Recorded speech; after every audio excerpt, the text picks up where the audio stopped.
נצליח ובאהבתו נפריח, השם שפתי תפתח ופי יגיד תהילתך. La paracha qu'on lira Be'ezrat Hashem ce Shabbat, parachat Vaishlach. La paracha, elle nous raconte la rencontre entre Yaakov et Esav. Yaakov et Esav, ils ne se sont pas vus pendant 34 ans. Comment 34 ans? 14 ans que Yaakov il est resté dans la yeshiva de Shem Va'ever. Et 20 ans qu'il est resté chez Lavan. Pourquoi 20 ans? 7 ans il a travaillé, et encore 7 ans il a travaillé, et 6 ans pour la Parnassa. Total, ça fait 34 ans qu'ils ne se sont pas vus, Yaakov et Esav. C'est marqué quand Yaakov il est parti à la rencontre de son frère Esav, Yaakov il a eu peur. Et qu'est-ce qui est bizarre, Akadosh Baruch Hu, il a dit à Yaakov qu'il ne doit pas avoir peur. Qu'Akadosh Baruch Hu, il sera là, il va le protéger, il va le ramener jusqu'à la maison de ses parents. Pourquoi il a peur? Pourquoi Yaakov il a peur? Hachem il t'a promis qu'il ne faut pas avoir peur, je vais t'accompagner. Là il va rencontrer son frère Esav et il commence à rentrer dans de panique. Il y a encore quelqu'un d'autre qui avait peur, c'est Moshe Rabbeinu. Moshe Rabbeinu, il a eu peur de Og Melech HaBashan. Pourquoi Moshe il avait peur de Og Melech HaBashan? Parce que Og Melech HaBashan il a fait une mitzvah. Quelle mitzvah il a fait? Il est parti prévenir Avraham Avinu que Lot il s'est fait kidnapper. C'était veille de Pessah et Avraham Avinu il est parti sauver Lot. Alors puisqu'il a fait une mitzvah, alors Moshe Rabbeinu il a dit quand quelqu'un il fait une mitzvah, Kadosh Baruch Hu il le protège. Alors Moshe Rabbeinu il avait peur d'Og Melech HaBashan parce qu'il a fait une mitzvah. C'est-à-dire qu'on a ici deux peureux. Il y a Yaakov Avinu qui il a peur et on a Moshe Rabbeinu qui il a peur. Moshe Rabbeinu il a peur parce que il a fait une mitzvah. Qu'est-ce qu'il a fait comme mitzvah de Melech HaBashan? Il a prévenu Avraham Avinu. Yaakov il avait peur parce que son frère Esav il avait deux mitzvot que lui il n'avait pas. La première mitzvah Kibud Orim et la deuxième mitzvah Yeshuv Eretz Israël. Habiter en Eretz Israël c'est une mitzvah. Et Yaakov il n'a pas fait cette mitzvah, il est parti habiter à Haran, c'est vers la Syrie. Mais moi j'aimerais voir les mitzvot qu'on parle que Esav il a fait et que Yaakov il n'a pas fait d'une autre vue, d'une autre vision. C'est quoi? C'est marqué, quand Yaakov il avait peur, c'est marqué Vayar. Et après, qu'est-ce qui est marqué là-bas après Vayar? Yaakov Avinu Vayetzar. Vayar, Vayetzar. C'est quoi Vayar, Vayetzar? Il y a deux mitzvot dans la Torah, une qui s'appelle Vayar et une qui s'appelle Vayetzar. Et c'est de ça que Yaakov il avait peur. C'est marqué Ish imo ve'aviv tiraou. La shon ira, Vayar. Alors d'ici on voit que c'est la mitzvah de Kibud Orim qui Yaakov il a craint. Ish imo ve'aviv tiraou. Et ici c'est marqué Vayar. Et il y a une mitzvah qui s'appelle Tsara, Vayetzar, Tsara. C'est quoi Vayetzar? C'est marqué dans la Torah qu'on n'a pas le droit d'épouser deux sœurs. La shon Tsara. Et là, dans Parashat Achremot, c'est marqué Ve'isha al el achota lo tikach litzror. Tu n'as pas le droit d'épouser deux sœurs. Et là, Yaakov, il était marié avec Léa, et Rachel, il a transgressé la mitzvah de Tsara. Alors c'est pour ça c'est marqué Vayar Vayetzar. Vayar, lachon, ira, ish imo ve'aviv tiraou. Vayetzar, lachon, Tsara. Tsara qu'il a pris une Tsara à sa femme. La première femme qu'il a épousée, c'est Léa. Et à part Léa, il a pris sa sœur comme femme, il s'est marié avec deux. Qu'est-ce qui est étonnant? Quand Yaakov il envoie des malachim, des vrais malachim, Rashi dit à Esav, il lui dit Im Lavan Garti. C'est quoi Garti? Gimel, Resh, Taf, Yud. Si tu fais la valeur numérique de Gimel, Resh, Taf, Yud, ça fait 613. Il voulait dire à son frère, mon frère, j'ai fait les 613 mitzvot, tu ne pourras pas contre moi. Attends, mais je ne comprends pas. D'un côté, on vient de dire qu'il n'a pas fait Kibud Orim. D'un autre côté, on dit qu'il avait peur parce qu'il a épousé deux sœurs. Et là, tu es en train de dire qu'il a dit à son frère, Im Lavan Garti. Comment on dit Garti en araméen? Regarde Unkelus. Darti. Comme ça, il dit. Darit. C'est quoi Darit? C'est 614. Yaakov, il a tenu que les messagers ne parlent pas en araméen à Esav. Parce que s'ils vont dire à Esav en araméen, Darti, ça fait 614, c'est-à-dire que j'ai fait plus que 613 mitzvot. Et on n'a pas le droit, Baltosif, on n'a pas le droit de faire plus que ce qu'il faut. Si la Torah nous a dit qu'il faut prendre les 4 espèces à Sukkot et les secouer, tu n'as pas le droit de rajouter un 5e espèce, c'est assourd. Et là, Yaakov, il voulait montrer à son frère, j'ai fait 613 mitzvot. Mais d'où tu as fait 613 mitzvot? Il y a 2 mitzvot que tu avais peur que tu ne les as pas fait. Mis à part ça, il y a beaucoup de mitzvot qu'il n'a pas fait. Il y a des mitzvot qui ont fait qu'en Eretz Israël, on ne les fait pas à l'étranger. Il y a beaucoup de mitzvot qui Yaakov, il n'a pas fait pour des raisons. Alors comment il peut dire que j'ai fait les 613 mitzvot? Ok, on ne va pas rentrer maintenant dans la réponse qu'il a étudié toute la Torah et c'est lui qui étudie quelque chose, c'est comme qui pratique la chose. Moi, j'aimerais rester sur la peur que Yaakov, il avait. Il y a une chanson que les Ashkenazim, ils ont l'habitude de chanter Motzei Shabbat. Motzei Shabbat, les Sfaradim, ils ont l'habitude de chanter des chansons. Les Ashkenazim, ils ont leurs chansons. Et chez les Ashkenazim, il y a une chanson qui est en ordre alphabétique. Altira Avdi Yaakov, Altira Avdi Yaakov, Altira, Altira. Tous les 22 lettres, ils sont là-bas. C'est une chanson, n'aie pas peur, n'aie pas peur, n'aie pas peur Yaakov. De quelle peur cette chanson, elle parle? De la peur que Yaakov il avait quand il est parti rencontrer son frère Esav. C'est-à-dire que Yaakov il avait peur à tel point qu'il y a des chansons. La question qu'elle se pose, pourquoi on chante à Yaakov Motzei Shabbat des chansons? N'aie pas peur, n'aie pas peur.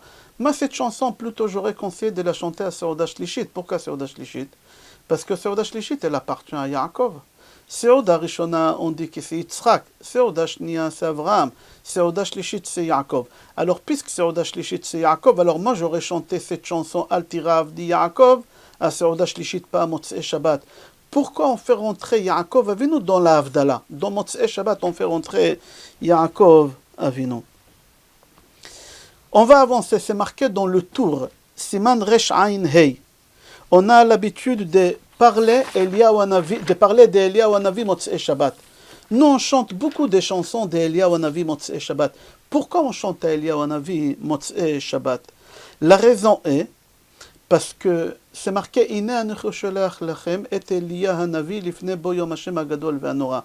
Qu'Akadosh Baruch Hu va nous envoyer Eliyahu Hanavi avant que le Mashiach y vienne. Il y a le Mashiach qui va venir, qui va faire tout ce qu'il y a à faire, la résurrection des morts, etc. Mais avant que le Mashiach y vienne, la veille, il y a Eliyahu Hanavi qui va nous annoncer la venue de Mashiach, la veille. Mais Eliyahu Hanavi, jamais il vient veille de Shabbat ou veille de Yom Tov. Pour des raisons, on ne va pas rentrer. Alors, puisqu'Eliyahu Hanavi ne vient pas vendredi, et non plus Shabbat, Mishum Trumim, alors il ne vient pas vendredi pour annoncer que le Mashiach il vient demain, parce que demain il ne viendra pas. Alors, quand est-ce qu'Eliyahu Hanavi peut venir nous annoncer la venue de Mashiach? Motzei Shabbat. Quelle est la sortie de Shabbat? Alors, puisqu'Eliyahu Hanavi, on attend qu'il vienne nous annoncer la venue de Mashiach Motzei Shabbat, alors on chante toutes les chansons d'Eliyahu Hanavi à Motzei Shabbat, comme ça il dit le tour. Il y en a qui disent pourquoi on chante Eliyahu Hanavi, parce qu'Eliyahu Hanavi, chaque Motzei Shabbat, il rentre au Gan Eden, il est assis en dessous d'un arbre, Vekotev zechuyotehem shel Israël. Il écrit tous les bons mitzvot, toutes les bonnes actions que Béné Israël ils ont fait. Le Abu Darham dit que dans la chanson c'est marqué Amavdil ben Kodesh lechol ou ben Or lachoshech ou ben Israël amim. C'est-à-dire quoi? Quand le Mashiach il va venir, Eliyahu Hanavi, il va nous dire, quand le Mashiach il va venir, il va dire qui est juif, qui est pas juif. Aujourd'hui, tu ne peux pas savoir qui est juif, qui est pas juif. Aujourd'hui, tu ne peux pas savoir qui est Lévi, qui est Cohen, qui est Israël. Il y a beaucoup de gens qui se font appeler Cohen et après on s'est rendu compte que ce n'est pas des Kohanim. Il y a beaucoup de gens qui ont des noms, par exemple la famille Perle, Perche Lévia. Il y a des familles qu'on les appelle Lévi, mais c'est des codes. À cause de l'Inquisition, à cause de la Deuxième Guerre mondiale. Alors on ne sait pas qui est Cohen, qui est Lévi, qui est Israël. On ne sait pas qui est juif, qui n'est pas juif. Il y a des gens qui se sont fait passer pour des juifs, mais ce n'est pas des juifs. Il y a des gens qui ont passé des conversions qui ne sont pas cachères. Ils se sont fait passer pendant des générations comme des juifs. Alors Eliyahu Hanavi va venir, il va dire qui est juif, qui n'est pas juif. Comme ça il dit Abu Darham. Ok, alors pourquoi on chante à Eliyahu Hanavi des chansons? Pour la simple raison qu'Eliyahu Hanavi, il peut venir Motzei Shabbat pour nous annoncer la venue de Mashiach. Alors ça c'est compréhensible. Pourquoi on chante beaucoup Eliyahu Hanavi, comme il dit le tour? Mais pourquoi on chante Yaakov Avinu Motzei Shabbat? On n'a pas expliqué. Quel rapport y a Yaakov Avinu avec Motzei Shabbat? Mis à part ça, j'aimerais savoir quel rapport y a Yaakov Avinu avec Eliyahu Hanavi. Pourquoi on chante à Yaakov Avinu Motzei Shabbat et on chante à Eliyahu Hanavi Motzei Shabbat et on parle de la Géoula, de la délivrance finale Motzei Shabbat? Alors Abu Deram, il donne une belle réponse. La réponse, elle est longue, mais je la ferai vite parce qu'on a déjà parlé de cette réponse plusieurs fois. Si tu vois dans la Torah, c'est marqué 5 fois Yaakov avec la lettre Vav. Yud, Ain, Kof, Vav et Bet. Normalement, Yaakov, ça ne s'écrit pas comme ça. Dans la Torah, ça s'écrit Yud, Ain, Kof et Bet. Mais 5 endroits dans la Torah, c'est marqué Yud, Ain, Kof, Vav et Bet. Dans 5 endroits dans le Tanakh, c'est marqué Eliyahu, sans Vav à la fin. C'est marqué Elia, Aleph, Lamed, Yud, Hey. Il manque la lettre Vav. Où ils sont les 5 Vavim de Eliyahu, qu'on l'appelle Elia? Ine Anochi Sholach Lachem et Elia, Hanavi. Elia, pourquoi Elia? Comme ça c'est marqué dans Zacharie. Pourquoi pas Eliyahu? Dans 5 endroits, c'est-à-dire chez Eliyahu il manque 5 Vav et Yaakov il a 5 Vav. Alors il y a une histoire qui est très longue, que Eliyahu Hanavi il a découvert comment on peut ramener le Mashiach, et Eliyahu Hanavi il a reçu Shishim Pulsa de Noura. Alors depuis il a dit j'annoncerai plus quand est-ce que le Mashiach il va venir. C'est une histoire longue, c'est pas pour le moment. Yaakov Avinu, qu'est-ce qu'il a fait? Il est parti chez Eliyahu Hanavi, il lui a pris 5 Vavim de son prénom, il l'a gardé chez lui. Il a dit à Eliyahu Hanavi, quand le Mashiach il va venir la veille, tu dois aller prévenir les béné Israël, tu passes par moi, par Me'arat HaMachpelah, je te rendrai les 5 Vavim. C'est-à-dire, c'est une obligation que Yaakov il a fait pour qu'Eliyahu il sera obligé de venir nous annoncer. Alors, on commence à voir qu'il y a un lien entre Yaakov et Eliyahu. On a posé la question, quel lien il y a entre Eliyahu Hanavi, Motzei Shabbat, et Yaakov Avinu, Motzei Shabbat? Quel lien? Alors déjà, le lien entre Yaakov et Eliyahu, que Yaakov et Eliyahu, ils ont fait un pacte. D'accord? Yaakov, il lui a pris 5 Vavim, il doit lui rendre. Mais pourquoi Yaakov Motzei Shabbat? On n'a pas répondu sur cette question. Ça, c'est la réponse d'Abu Deram. Abu Deram, il dit comme ça. Mais avant de donner la réponse, j'aimerais ramener une troisième personne qui en parle de lui chaque Motzei Shabbat. C'est David Amelech. Le 4e repas de Shabbat, on l'appelle Seuda de David Malka Meshicha, le repas de roi David. Pourquoi on fait rentrer encore David Amelech Motzei Shabbat? Déjà, on ne comprend pas pourquoi Yaakov il est là Motzei Shabbat. On n'a pas donné encore la réponse. Là, on est en train de rajouter encore David Amelech Motzei Shabbat. Il faut comprendre quel lien il y a entre Eliyahu Hanavi, Yaakov Avinu et David Amelech Motzei Shabbat. Mais avant de donner la réponse, il faut savoir que c'est marqué dans Tehillim que David Amelech demande à Kadosh Baruch Hu De'enina Yamai, dis-moi quand est-ce que je vais mourir. Kadosh Baruch Hu lui dit, on ne dit pas à la personne quand est-ce qu'elle va mourir. Alors David Amelech il dit, bon, tu ne veux pas me dire la date de ma mort, alors dis-moi le jour de la semaine. Le jour de la semaine. Kadosh Baruch Hu il lui dit, tu vas mourir le jour de Shabbat. Qu'est-ce qu'il fait David Amelech pour ne pas mourir le jour de Shabbat? Il étudie la Torah. Quand on étudie la Torah, on ne peut pas mourir. Ok. C'est-à-dire que David Amelech, quand Shabbat il finissait, il est resté vivant, qu'est-ce qu'il faisait? Un grand repas. Michel Ora, Seuda David Amelech, Bishatol Ora, Seuda Miamav. C'est lui qui n'a pas vu le repas que David il faisait. Motzei Shabbat, il n'a pas vu un vrai repas de sa vie. Mais pourquoi David il faisait ce repas? Pour la simple raison que David il était sûr et certain qu'il va vivre dans les 7 jours à venir. Moi je ne suis pas sûr que je vais vivre Chas v'Shalom d'ici 5 minutes. On ne peut pas savoir Chas v'Shalom. Personne n'est sûr de ce qui va lui arriver dans 5 minutes, dans 10 minutes, dans 1 heure, dans 1 minute, dans 30 secondes, dans 1 seconde, personne. David Amelech il était sûr et certain qu'il ne va pas mourir là pendant les 7 jours. Parce que Hachem il lui a dit que tu vas mourir le jour de Shabbat. En fin de compte, David il est mort le jour de Shabbat, c'était Shavuot, à l'âge de 70 ans, les 70 années qu'Adam Arishon il lui a donné. On a déjà parlé de tout ça. Alors maintenant on comprend pourquoi David Amelech, on le rappelle Motzei Shabbat. Parce que David Amelech, comme ça c'est marqué dans les sidour de Rav Shabtai. Rav Shabtai Sofer, il a écrit un sidour d'après le Harizal. Il fait 4 tomes le sidour, avec beaucoup de sodotes à l'intérieur. Comme ça, lui, il explique là-bas. Dans le livre Priat Sraim, il dit que le premier repas de vendredi soir, c'est lui qui mange du pain. Vendredi soir, il fait kiddush, netilat yadayim, etc. Alors il va être protégé mi chevle Mashiach. C'est quoi chevle Mashiach? Les souffrances avant que le Mashiach y vienne. Là, nous, on est à la fin de temps. Le Mashiach, il va venir. Il y a beaucoup de problèmes dans le monde. On ne va pas les citer maintenant. Beaucoup de stress, beaucoup de problèmes de santé, de shlombaï, de parnassa, de corona. Beaucoup. C'est lui qui mange Seuda Rishona, il est sauvé de ça. Comme ça, c'est marqué dans Pri Etzraim. C'est lui qui mange le deuxième repas, qui est Avraham Avinu. Nitzal Midina Shel Gehinom. Avraham Avinu, il ne laisse pas rentrer au Gehinom. Même s'il a fait des choses pas bien, Avraham Avinu, il le prend et il le ramène au Gan Eden. Celui qui mange le troisième repas, qui appartient à Yaakov Avinu, Nitzol mimilchemet Gog ou Magog.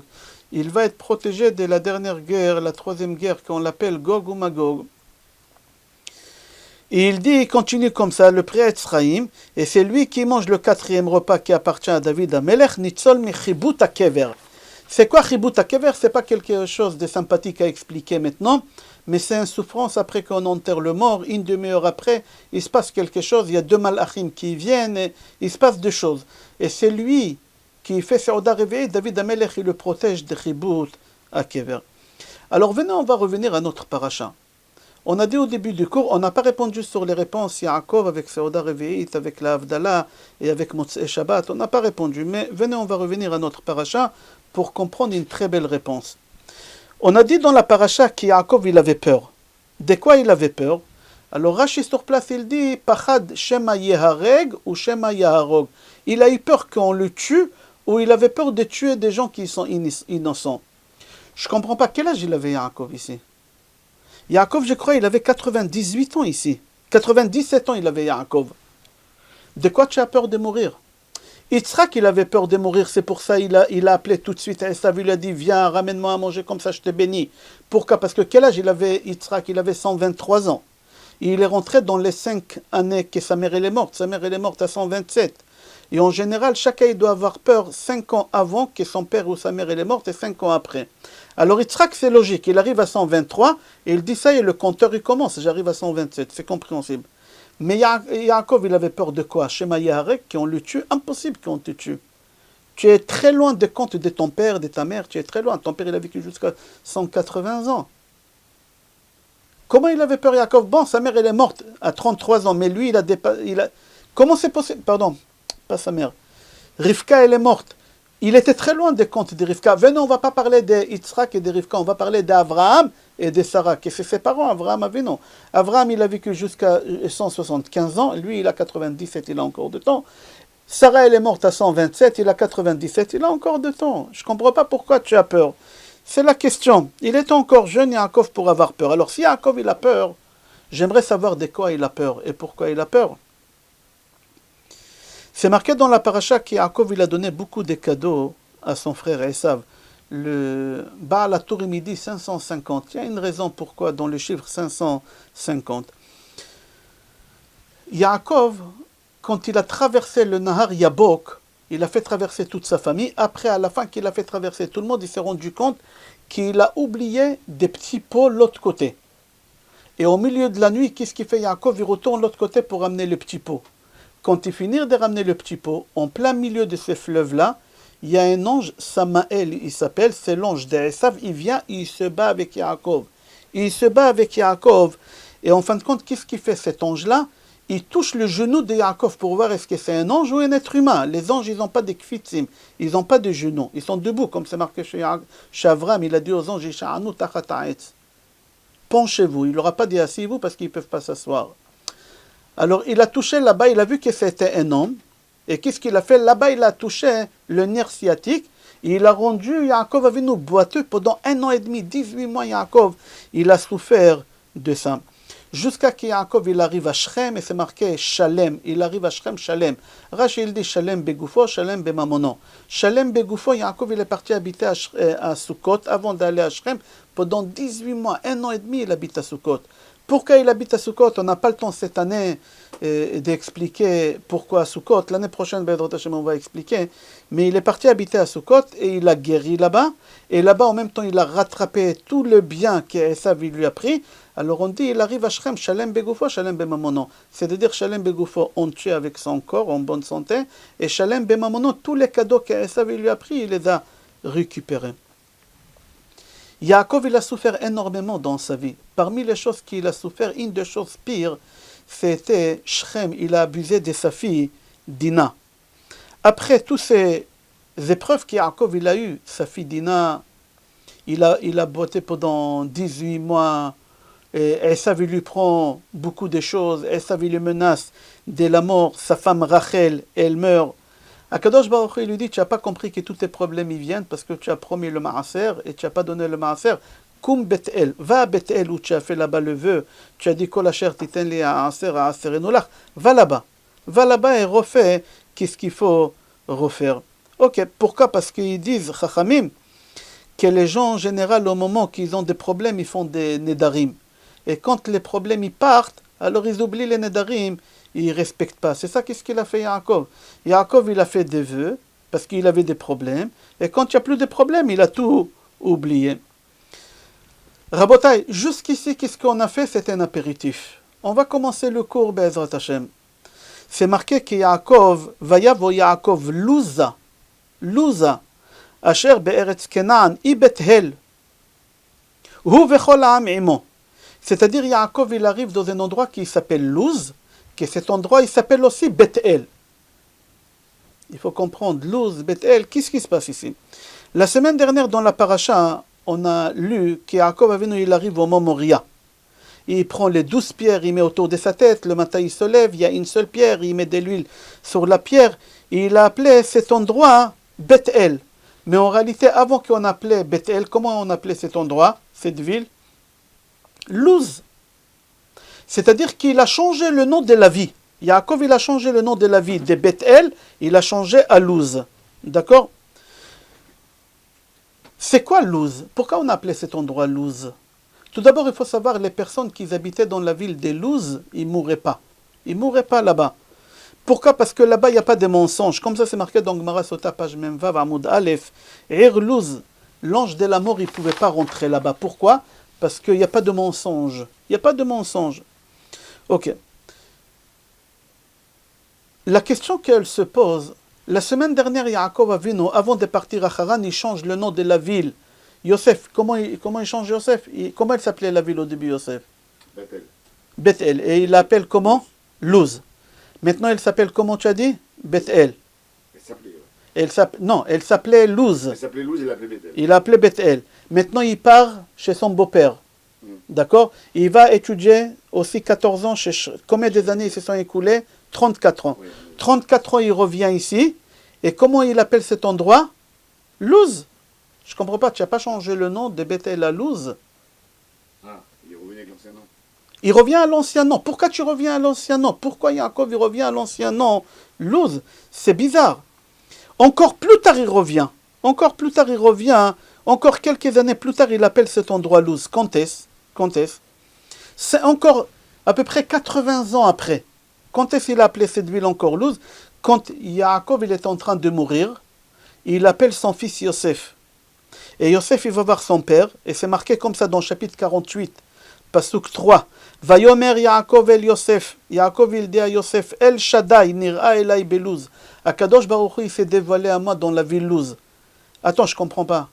Il y a à peu près 80 et quelques années, tu as changé le nom de la ville, de Bethel à Luz, et de Luz à Bethel. Pourquoi tu appelles la ville encore Luz? C'est-à-dire que Yaakov, il est très attaché à ce nom-là, Luz, Luz. Pourquoi Yaakov, il est attaché à ce nom-là, Luz? Mis à part ça, quand Yaakov il s'est disputé avec son beau-père, Yaakov il s'est jamais disputé. Quand Yaakov il arrive à des accords avec son beau-père, à Tilouim, à Tloulim, à Nekudim, qu'est-ce qu'il fait Yaakov? Yaakov, il prend Makel, Maklot en singulier Makel, et il les met dans les abreuvoirs. D'accord? Combien de noms ils avaient ces bâtons? 4. Et le nom des bâtons, c'est marqué là-bas. Un des noms des bâtons, il s'appelait comment? Luz. Encore, Yaakov, il donne des noms à ses bâtons, et un des bâtons, il l'appelle Luz. Yaakov, il est attaché au nom. Mis à part ça, comment tu dis bâton en hébreu en singulier? Makel. C'est quoi Makel? Alors, venez voir qu'est-ce qu'il dit ici. Il dit comme ça. Il dit la fin des prénoms d'Abraham, Yitzhak et Israël, ça fait Makel. Ça fait Makel. Abraham même, Yitzhak Kof et Israël Lamet, ça fait Makel. C'est-à-dire qu'est-ce qu'il fait Yaakov? Yaakov il prend toute la puissance de son grand-père, de son père, et à lui pour avoir la bracha de la Parnassa. Avant d'avancer, j'aimerais expliquer c'est quoi le nom de la ville Luz. Il y a une ville qu'on l'appelle Luz. Tous les gens qui habitaient dans cette ville, ils ne mouraient pas. Ils ne mouraient jamais. C'est lui qui voulait mourir parce qu'il en avait marre de vivre. Il sortait de Luz. Est-ce que c'était un suicide? Un peu, d'accord. Pourquoi on l'appelait cette ville Luz? Une des raisons pour rentrer dans cette ville, personne n'y pouvait rentrer comme ça pour que le menteur ne vienne pas. Ils avaient un arbre qu'on l'appelle Luz, c'est un amandier. Il fallait rentrer dans le tronc de cet arbre, et dans ce tronc-là, on rentrait dans une grotte, et de cette grotte, on rentrait dans la ville Luz. Comme ça, c'est marqué. Rabbeinu Bechaye pose la question, il dit, pourquoi on appelait cette ville Luz? Et pourquoi Yaakov y répète autant de fois le nom de la ville Luz, qu'on l'appelle maintenant Bethel, mais avant on l'appelait Luz? Pour la simple raison qu'Akadosh Baruch Hu, il a commencé à créer le monde à partir de quel endroit? À partir de cet endroit Luz, de Bethel. À partir de cet endroit, Akadosh Baruch Hu, il a commencé. Et alors, quand le Mashiach il va venir et on aura la résurrection des morts, Hachem il va commencer à nous ressusciter par quelle partie du corps? Yosef, par quelle partie du corps? Comment il s'appelle cet endroit? Luz. Ah oui. La ville, elle s'appelle Luz parce que de là-bas, Akadosh Baruch Hu, il a commencé à créer le monde. L'homme, il va ressusciter à partir de cet endroit où il y a un os qui s'appelle Luz. Hachem, il va commencer à créer ce monde à partir de Etzem Luz. Comme ça, il dit. Il y a un midrash dans Bereshit Rabbah qu'Akadosh Baruch Hu, il a regretté, si on peut dire, qu'il a créé l'homme. Akadosh Baruch Hu, il a dit que Emche et Adam. Emche et Adam. C'est quoi Emche et Adam? Je vais effacer l'homme. Mais c'est quoi le mot et? Être, le Midrash dit et aussi l'osluz. Akadosh Baruch Hu, il veut éliminer l'osluz. Pourquoi il faut qu'Hachem il élimine l'osluz? Parce qu'il faut savoir que personne au monde il peut éliminer l'osluz. La Gemara elle raconte qu'il y a un goy avec Rabbi Yoshua ben Hanania. Il a essayé, il a pris un enclume, il a pris un marteau. L'enclume il s'est cassé en deux, le marteau il s'est cassé. Ils l'ont mis dans des brailleurs, ils n'ont pas réussi. Le brailleur il s'est cassé, ils n'ont pas réussi. Alors il n'y a qu'Akadosh Baruch Hu qui peut éliminer les Etzem Luz. Comme ça c'est marqué. Et il dit le Midrash, et aussi dans le Zohar HaKadosh, pas seulement dans le Midrash, dans le Zohar HaKadosh c'est marqué, il faut que tu saches que l'os Luz, c'est comme la pâte qu'elle gonfle. Tu prends la pâte, tu la pétris, tu mets de la levure dedans et ça gonfle. Il dit l'os Luz, à l'intérieur dedans, il y a toutes les cellules pour créer un homme. Akadosh Baruch Hu, il a construit tout le corps de l'homme à l'intérieur. Et c'est par là que toutes les cellules ils vont pousser encore à nouveau. Comme la pâte qu'elle pousse, etc. C'est la même chose. Vénérabotai, Yaakov, il est très attaché à un endroit qui s'appelle Luz. Yaakov, il est très attaché au nom Luz. D'accord? À tel point qu'il appelait un des 4 bâtons Luz. Mettons de côté le mot Luz, on va revenir au mot Luz. On va aller dans un endroit un peu plus loin. Dans Maran, Shulchan Aruch, Siman Shin. Écoutez qu'est-ce qu'il dit Maran. C'est Halacha. C'est bien que l'homme, samedi soir, pour le 4e repas, il mange le 4e repas. Pourquoi? Parce qu'on a un os ici, qui est nourri que de cet repas. Comment il s'appelle cet os? Yosef, comment il s'appelle cet os? Regarde ce qu'il dit. Il s'appelle Maran, cet os, elle s'appelle Nasroui. Nasroui, c'est bizarre, attends, tu m'as dit qu'il s'appelle Luz. La Maran Shulchan Aruch, il ramène aussi, comme ça c'est rapporté aussi dans Shibolet Leket, que l'homme il a un os ici qui s'appelle Nasroui, que Nasroui il est nourri de 4e repas de Shabbat. Pourquoi on a changé le nom de Luz à Nasroui? Cet os, on l'appelait tout le temps Luz. Pourquoi on l'appelle maintenant Nasroui? Dans Matthieu Moshe, c'est marqué, on a l'habitude aussi quand on finit de faire la Havdalah, de tremper les mains dans le vin de la Havdalah et mettre ici derrière. Pour dire Ani Ma'amin Be'emuna Shlema B'Triat Amitim, que je crois fortement à la résurrection des morts. Et la résurrection des morts, elle va commencer de cet os, comme on a expliqué. Il continue le Matthieu Yosef, il dit, remarque, l'os Luz, il mange tous les combien de jours il mange l'os Luz?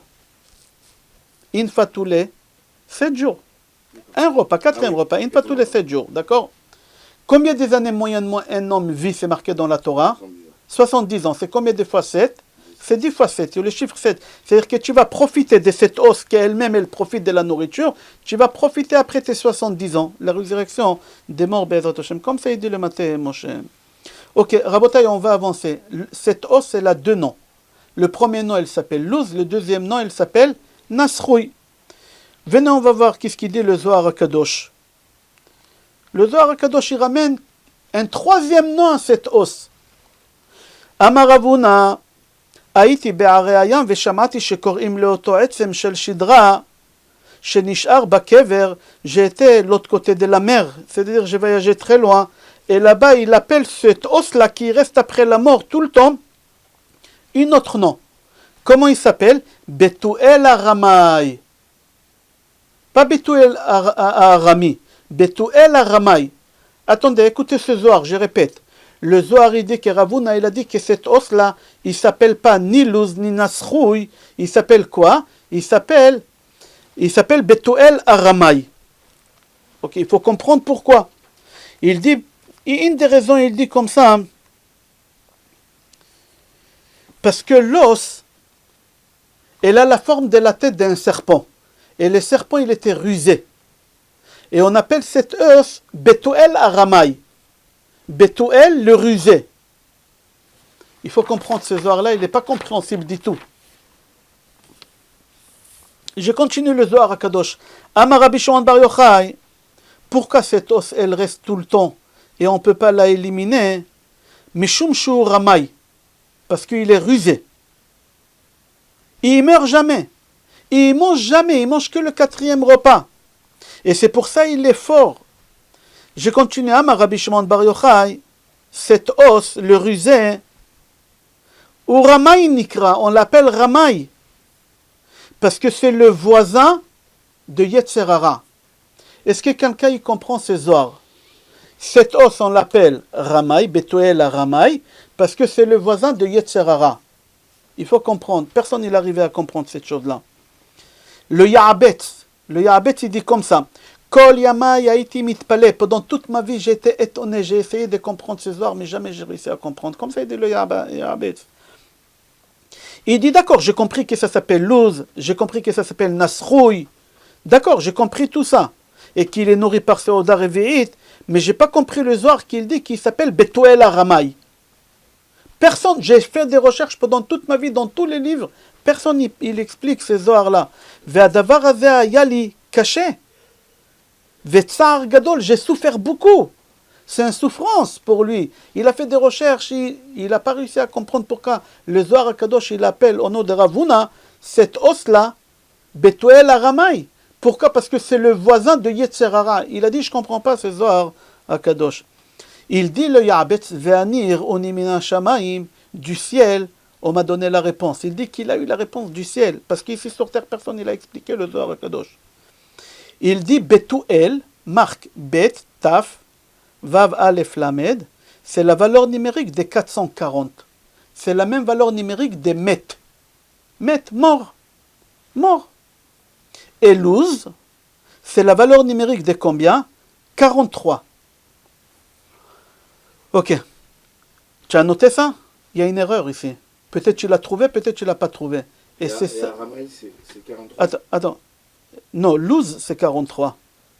Ah, pardon. Bethuel, c'est 440 et Luz, c'est 43. Mais il y a un problème ici. C'est quoi le problème? Que si tu as fait le compte de Bethuel, ça ne fait pas 440 mètres. Ça fait 439. Il manque 1. Et pourquoi on l'appelle quand même 440, la même valeur numérique des mètres? Pourquoi? Voilà ce qu'ils m'ont dit du ciel. Il dit qu'en réalité, cette os, on l'appelle rusée, qu'elle s'est fait passer pour un mort, mais en réalité, elle ne meurt jamais. Quand un homme il meurt, on l'enterre tout son corps parce qu'il n'y a plus rien qui fonctionne. Mais dans tout le corps, qu'il n'y a rien qui fonctionne, il y a un os qui s'appelle l'os, qui s'appelle Ramai, qui est rusé, il est dedans, il est vivant, il n'est pas mort.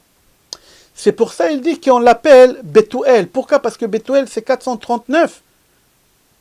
Ah, moi j'ai dit 440. Non, c'est un ruse. Avec le kollel, ça fait 440. Mais en réalité, cet os, on croit qu'il est mort, mais en réalité, il n'est jamais mort. Et Nasroui, la valeur numérique de Nasroui, 146.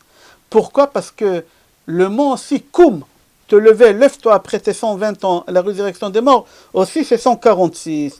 Maintenant, on comprend pourquoi cet os-là, on l'appelle Luz, on l'appelle Bethuel Aramai et on l'appelle Nasroui. On a compris. Luz, on a expliqué. Nasroui, on a expliqué. Et Bethuel Aramai, on a expliqué. On va avancer.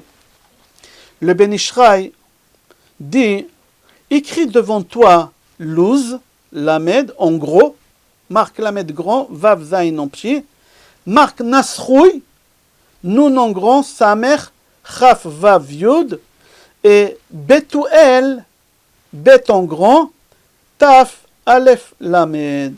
Il dit c'est Raché Tevot, les premières lettres qui est écrites en grand, ça fait quoi? Ça fait Lavan. De quel Lavan? On ne parle pas ici de Lavan. On ne parle pas ici de Lavan à Arami. On ne parle pas ici de Lavan à Arami. Il dit comme ça le Ben Ishraï. Il dit Lamed Bet Nun, c'est le Sefet Tevot des prénoms de Yaakov. Yaakov, une fois on l'appelle Yaakov, une fois on l'appelle Israël, et une fois on l'appelle Yeshurun. Si tu prends les dernières lettres de Yaakov Bet, Israël Lamed et Yeshurun Nun, ça fait Lavan.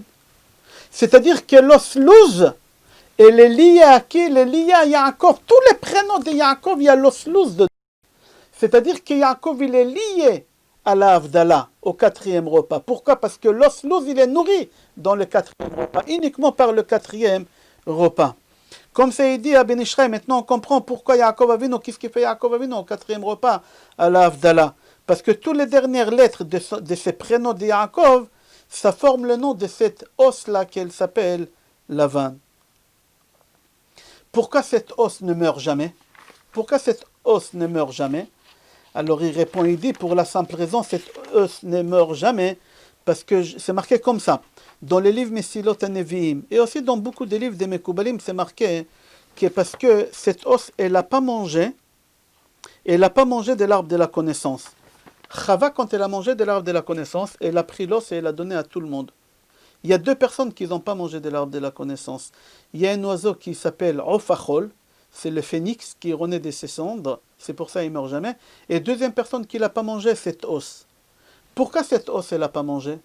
Parce que c'était vendredi que Chava lui a dit de manger. Et cet os ne mange pas le vendredi, il mange Kemotz et Shabbat. Alors c'est pour ça que cet os ne meurt pas. Un point. Rabotai, je veux que tu te concentres, Be'ezrat Hashem, parce qu'on va aller un peu plus profond, C'est rapporté dans les livres Mesilot HaNevi'im que dans chaque chose dans le monde, il y a quelque chose qu'on appelle d'après la Kabbale Ashan. Marque Aïn, Shin, Nun. Aïn, tu tires une flèche, tu marques Olam. De Shin en bas, tu tires une flèche et tu marques Shana. Et de Nun, tu tires une flèche et tu marques là-bas Nefesh. D'accord? Ashan, Olam, Shana. Olam, Shana, Nefesh. Olam, Shana, Nefesh.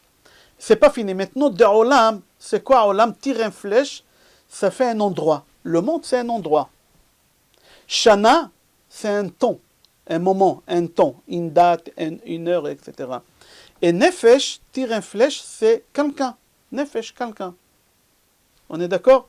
Dans chaque chose, il y a ces choses-là. Alors venez, on va y aller un peu plus loin. Je donne un exemple pour comprendre. Prenez Kippour. Kippour, il y a un endroit, il y a un moment, et il y a quelqu'un. Alors tout d'abord, on va commencer par l'endroit. Kippour, l'endroit le plus sacré, c'est Kodesh HaKodashim. La personne qui est Kohen Gadol, elle va rentrer dans cet endroit-là. Et le Nefesh, c'est quoi? C'est le Kohen Gadol qui a le Nefesh à l'intérieur. D'accord? Alors il y a un endroit, c'est le Beth Amikdash, Kodesh HaKodashim. Il y a un moment, c'est le jour de Kippour, c'est la date. Et il y a le Nefesh, la personne, c'est Kohen Gadol qui va rentrer. Alors j'ai donné un exemple. Dans toutes les choses que tu peux trouver, Ashan, un endroit, un moment et une personne. J'ai donné Kippour. Un endroit, c'est le Beth Amikdash Kodesh HaKodashim. Un moment, c'est le jour de Kippour. Et une personne, c'est à Kohen Gadol qui rentre là-bas. À quoi j'aimerais arriver là? Il dit à Arizal, il lui donne un nom, un intermédiaire. C'est quoi un intermédiaire? Je explique. Et là, on va comprendre tout le cours, Be'ezrat Hashem, d'après le Hari Akadosh. Il nous reste encore 10 minutes à peu près, vous allez voir. Il dit à Hari Akadosh que dans chaque chose dans le monde, il y a un intermédiaire entre et entre. Je donne un exemple. Le iner, quelque chose qui ne bouge pas. Iner, et la chose la plus proche, inerte, la chose la plus proche des inertes, c'est quoi? Le végétal. Oui. Le végétal. Alors l'inerte, c'est quoi? On va dire la terre. Elle est inerte. La chose la plus proche des inertes de la terre, c'est un arbre. C'est quoi qui relie entre les inertes et l'arbre. Non. Venez, on va voir qu'est-ce qu'il dit. Pardon. Il dit c'est en français, hein, en français ça s'appelle corail. Tu sais c'est quoi corail en français? Moi je l'aurais appelé plutôt des algues. Algues, qu'est-ce qui pousse dans la mer? C'est ni végétal ni inerte, c'est entre et entre. Comme ça il dit à Gaon mais Vilna. À Rizal il dit almog. Almog j'ai cherché dans le dictionnaire. Non, corail. C-O-R-A-I-L. Corail. Comme ça j'ai trouvé d'après Arizal. À Gaon mais Vilna il dit non c'est les algues. Algues, ça s'appelle en français? Ouais, les algues. Les algues. C'est dans l'eau. C'est dans l'eau, mais c'est ni végétal, ni inerte. Ça pousse en même temps que... D'accord? Alors, ça, c'est l'intermédiaire entre le inerte et le végétal. Maintenant, l'intermédiaire qu'il y a entre le végétal et le vivant, l'animal, c'est quoi? Il y a une plante qu'on l'appelle Adne Asadeh. Adne Asadeh, j'ai fait des recherches sur Google, je n'ai pas trouvé. Mais j'explique qu'est-ce que la Gemara dit. C'est quoi Adne Asadeh? Adne Asadeh, c'est un animal qui vit de son nombril qui est planté à terre. Si tu arraches son nombril de la terre, il meurt. C'est-à-dire que ce n'est pas ni un animal, ni un végétal. C'est-à-dire que c'est ça l'intermédiaire entre le végétal et l'animal. Une sorte de verre. Non, c'est... Je crois. C'est pas un lapin. C'est pas un lapin. Non, c'est pas... j'ai compris. Non, il y a des fleurs, quand tu leur mets quelque chose, ils avalent tout. Ah oui.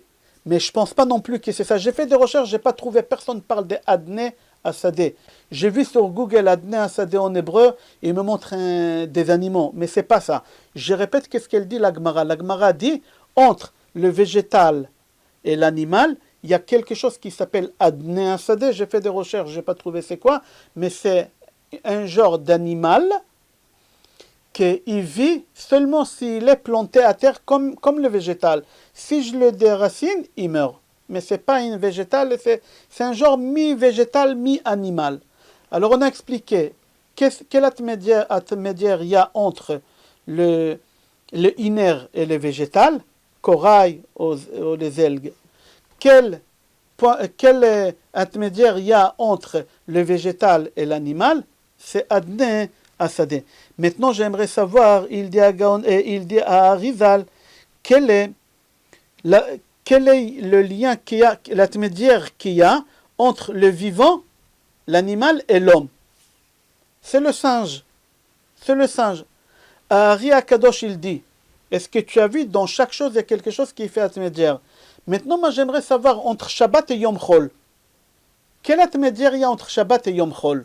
Comme ça, il pose la question. Il dit quel intermédiaire il y a entre la Neshama, que c'est Shabbat Me'en Olam Haba, et Yom Chol, que c'est Olam Hazeh, que c'est le Gouf. Alors il dit c'est l'oslouz.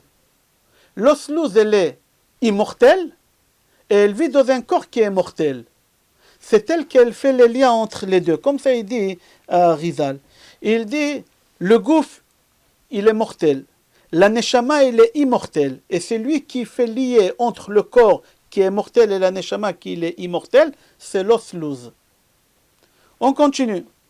Alors on a vu qu'il y a un intermédiaire dans toutes les choses qu'on a dit, mis à part ça, on a vu qu'il y a aussi l'intermédiaire aussi dans le corps de l'homme. Alors même dans le temps, il y a un intermédiaire. C'est quoi l'intermédiaire qu'il y a entre Shabbat et Yom Chol? Alors il dit, entre Shabbat et Yom Chol, c'est Seuda Revi'it. Seuda Revi'it, elle fait partie des Shabbat, mais en Olam Haba, et en même temps, elle fait nourrir l'os qui est spirituel, et en même temps, elle fait partie des Yom Chol, Olam Hazeh. Comme ça il dit à Rizal. C'est-à-dire que le quatrième repas, elle nourrit l'ouz, que c'est lui le moyen entre le corps et la Neshama, d'accord? Qui profite de la nourriture, comme on a dit. Mis à part ça, il y a un endroit. Il y a un endroit aussi qui est entre et entre. Entre Gan Eden et Olam Hazeh, on va dire. C'est le côté la Ma'aravi. C'est le côté la Ma'aravi, comme ça il dit à Rizal. Il dit, comme l'oslouz, jamais elle élimine Le kotel, jamais on pourra l'éliminer. On a détruit le Beth Amikdash 2 fois, mais jamais on a détruit le kotel Amaravi. Pourquoi? Parce que le point commun qu'il y a entre le louz et le kotel, qui sont immortels. Ils sont éternels, comme ça c'est marqué. Hein? Le Beth Amikdash, il n'a pas toujours été là. Attends, le kotel, je parle. Kotel Amaravi, il ne fait pas partie des Beth Amikdash. Il n'a pas toujours été là. Il était toujours là, le kotel. On a détruit, toujours Non, il était. avant que tu construises le Beth Amikdash, il n'était pas là. Non, moi je parle à partir du moment qu'on a construit le Beth Amikdash. Non, Avant que tu venais au monde, ton oslouz, il était là ou il n'était pas là? Oui, l'oslouz, oui. Et le kotel, c'est l'oslouz. C'est l'oslouz. C'est ça qui fait la dire. Ok, Rabotai, qui l'a construit le kotel? Qui a mis la fondation de ce kotel-là? Qui l'a mis la fondation? D'accord? Alors il faut savoir qu'Avraham Avinu, c'est lui qui l'a fait Shachrit. Shachrit, on dit Mizrach, Zarach, Mizrach. Yitzhak, il a fait Mincha, l'après-midi. Et Yaakov, Arvit. Arvit, lachon Ma'aravi, Ma'arav. C'est-à-dire le côté la Ma'aravi, ça appartient à qui? Ça appartient à Yaakov Avinu. Pourquoi? C'est marqué Kiba Hashemesh. C'est quoi Kiba Hashemesh? Le soleil il s'est couché. Où le soleil se couche? Dans le Ma'arav. C'est-à-dire que le côté la Ma'aravi, ça appartient à qui? Ça appartient à Yaakov Avinu. Et en plus, Rachet Evot de Ma'arav. Ma'arav, c'est Rachel Mevaka al Banea. Rachel, elle est là-bas, elle pleure tous les jours. Rachel, elle pleure. Ma'arav, côté le Ma'aravi. Ma'aravi, en réalité, moi personnellement, j'ai pensé dire, c'est pas marqué ici, le Haré Akadosh, il dit, Ma'arav, c'est Rachel Mevaka al Banea. Moi, j'aurais dit plutôt Ma'aravi. Pourquoi le Yud Israël, virgule, c'est-à-dire toi juif, Rachel Mevaka al Banea. Il faut que tu saches que Rachel, elle est là, elle pleure pour toi. Et Rachel, c'était la femme de Yaakov. Il y a un homme, il nous reste encore 6 minutes s'il te plaît, il ne faut pas te décrocher, accroche-toi 6 minutes encore et tu vas comprendre qu'est-ce qui fait Yaakov Avinu, qu'est-ce qui fait tout ça. Venez, on va voir. Alors on a vu qu'il y a un os éternel, il y a un endroit qui est éternel, le côté de la Ma'aravi. Il y a quelqu'un qui est éternel aussi. Qui c'est il est éternel? Eliyahu Hanavi. Eliyahu Hanavi, il est éternel. C'est pour ça, à Motzei Shabbat, on chante la chanson sur Eliyahu Hanavi et sur Yaakov. Pourquoi? Parce que Yaakov, c'est lui qui a construit le côté la Ma'aravi, comme on a dit, il est éternel. Alors on chante pour Yaakov, Altira Avdi Yaakov, Altira. On chante pour Eliyahu Hanavi, Eliyahu Hanavi. Pourquoi? Parce que lui aussi, il est éternel. Et on chante à quel moment? Au 4e repas de Shabbat, qu'elle fait nourrir lorsqu'elle est éternelle. Qu'elle fait nourrir au moment, c'est elle qu'elle fait les liens entre Olam Hazeh et Olam Haba, entre Shabbat, que c'est Mehen Olam Haba, et le repas Yom Chol que c'est Mehen Olam Hazeh. Et David Amelech aussi. Pourquoi on le fait rentrer aussi? Parce que David Amelech, sur lui, on dit qu'il est éternel. David Melech Israël, Chai vekayam. David Melech Israël, Chai vekayam. Yaakov Avinu, on dit Lo ne'emra bo mita. Il n'est pas mort, Yaakov Avinu. Eliyahu Hanavi, etc. J'ai fini avec Rabbi Israël Miroujin. Yaakov, quand il a pris la pierre pour faire la matseva, en réalité, il a pris 12 pierres et après il a construit le côté de la Ma'aravi. C'est lui qui l'a construit le côté de la. C'est ça la base. Quand il a construit la base, c'était ça la base. Comme ça, il dit Rabbi Israël Miroujin. Et c'est pour ça qu'il est éternel. Et c'est pour ça, dans le rêve, on lui montre le soulam. Qu'est-ce qui veut dire le mot soulam?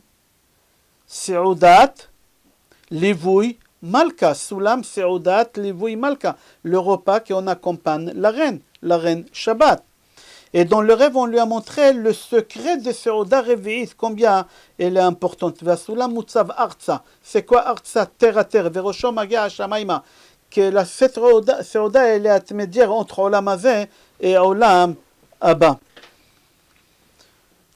Et Sedom, c'est Rachet Evot, Se'udat David Meshicha. ודוד נמצא בסדום, comme c'est marqué dans Tehillim. מצאתי דוד עבדי בסדום. Ok, j'espère que c'était compréhensible. Sinon, tu réécoutes à nouveau. J'ai essayé de mâcher le